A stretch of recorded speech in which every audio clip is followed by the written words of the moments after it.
Joining us now once again is our U.S. representative from Michigan's 9th Congressional District, Representative Andy Levin, back with us on the MegaCast. Representative Levin, thank you for being with us today.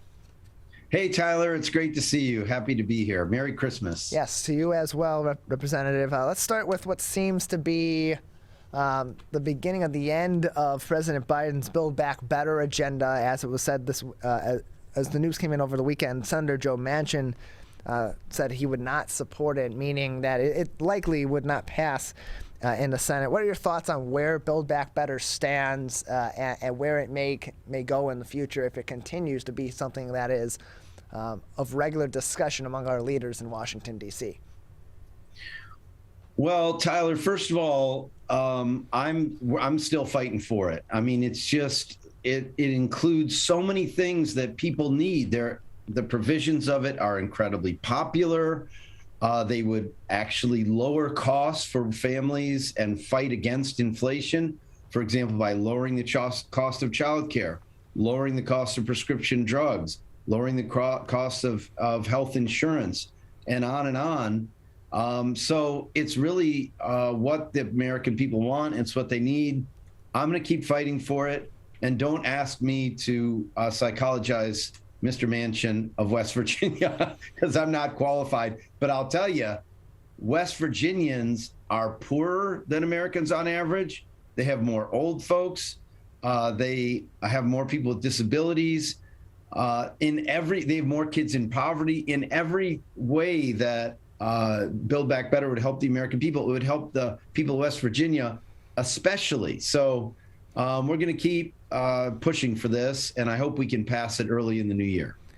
Closer to home, Oxford Township and surrounding communities are still reeling from the mass shooting that happened there about 3 weeks ago and a few additional days on Tuesday, November 30th.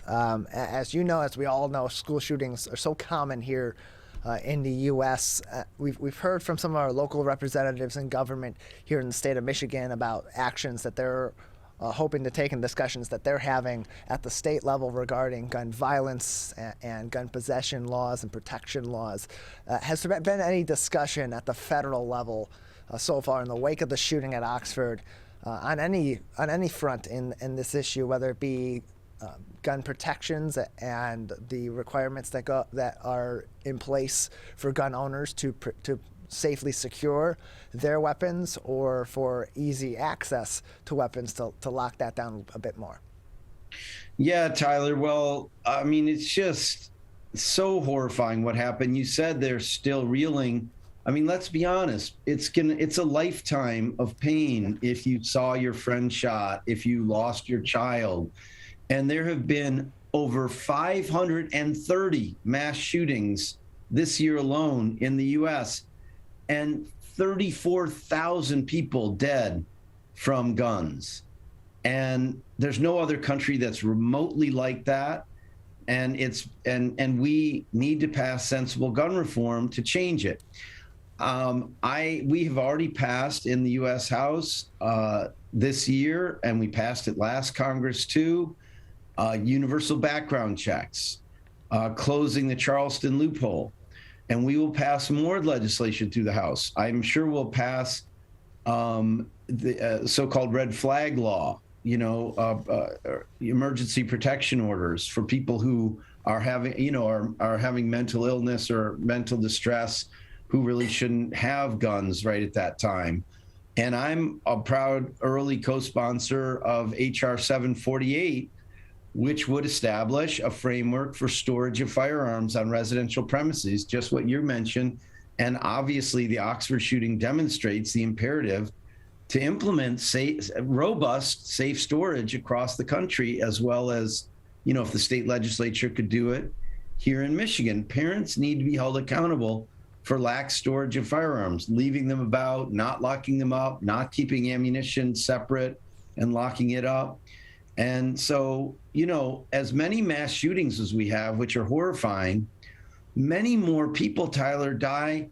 Even kids shooting each other by accident is more deaths. And suicides are like 2/3 of all these deaths.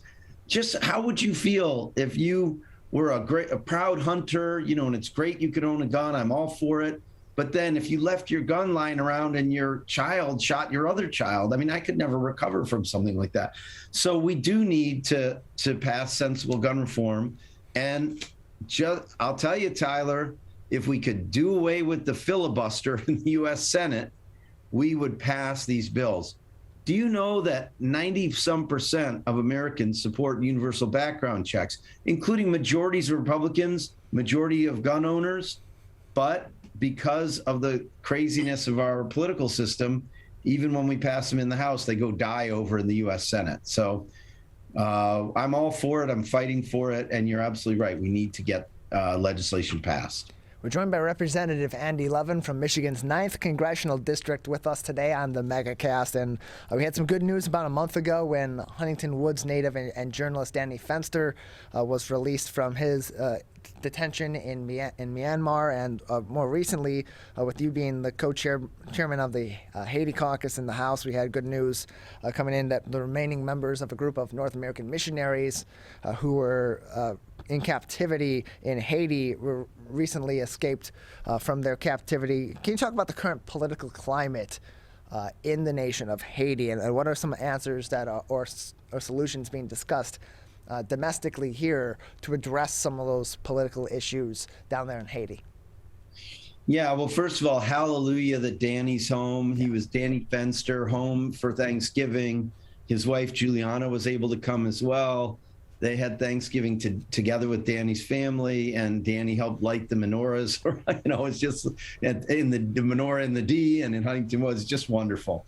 And so I'm super grateful for everybody who helped with that.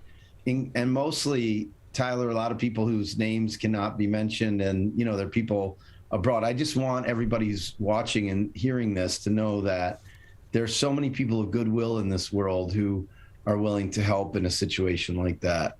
That horrible coup regime in Burma. In terms of Haiti, also thank God that all these hostages are free. It's a very different situation, right? In Myanmar or Burma, the government itself held an American in captivity for no good reason. In Haiti, it's very different. And you talk about U.S. policy, and we really can change it for the better. The regime that's been in power down there, right now, it's this de facto prime minister, Ariel Henry, but he was put there by the recently assassinated President Moise, and he succeeded this President Martelly. They're all from the same party, the Tête Collée Parti Haïtien, the PTKH, as they call it down there. And it's a corrupt party. They've stolen aid from Venezuela, petroleum aid. And they led to the gangsterization of the country. So these gangs are running rampant. And it was one of these gangs that held these Michiganders and Ohioans and other missionaries from the U.S. and Canada. And so meanwhile, there's some actually good news in Haiti, Tyler. So many groups across Haitian civil society, almost all the political parties except that one in power that's so corrupt, plus all the religious streams down there, Catholic, Protestant, and Voodoo, plus the business community, the labor movement, women's groups, peasants groups, they've all come together. Over 900 have signed an accord to create a pathway back towards democracy. And what U.S. government policy needs to be right now is to say, whoa, this is so impressive. We've got to support this effort of Haitian civil society to rebuild democracy from the ground up, get security in place again, get the rule of law in place again, and not just be obsessed with, oh, hurry up, have an election as soon as possible. You can't have a democratic election in Haiti right now with kidnappings and rapes and other things running rampant. So I'm really pressing the Biden administration to respect this movement in Haitian civil society to chart a Haitian path back to democracy. It's really inspiring. I regret that President Biden didn't invite any of these folks to his democracy summit recently, because they have a story to tell to the whole world about how people can rebuild democracy in very difficult circumstances. So there is a path forward for the U.S. there. We're not quite there yet in supporting this independent movement for democracy, but I hope we go in that direction. We're joined by U.S. Representative Andy Levin from Michigan's 9th Congressional District. Representative, just another minute with you before we'll say goodbye today. We're heading into the final holidays of the 2021 calendar year. Any holiday messages for your constituents here in the 9th District? Yeah, to everybody in Macomb and Oakland counties and beyond throughout Michigan, I just send my love. We have to take care of each other. I think please pray and support our hospital workers and do everything you can to keep yourself safe and your loved ones and your neighbors safe.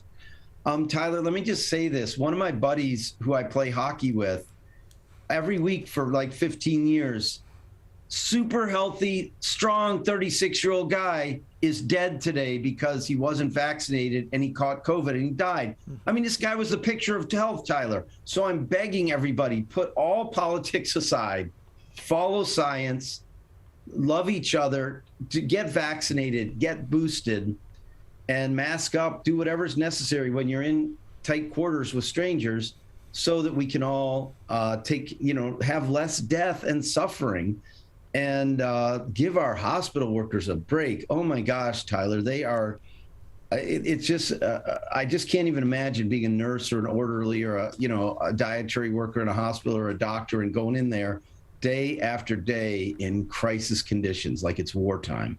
And so I'm praying for all of them, and I hope for a 2022 of more peace, more prosperity, and more brotherly and sisterly love all around this area and our state and our world.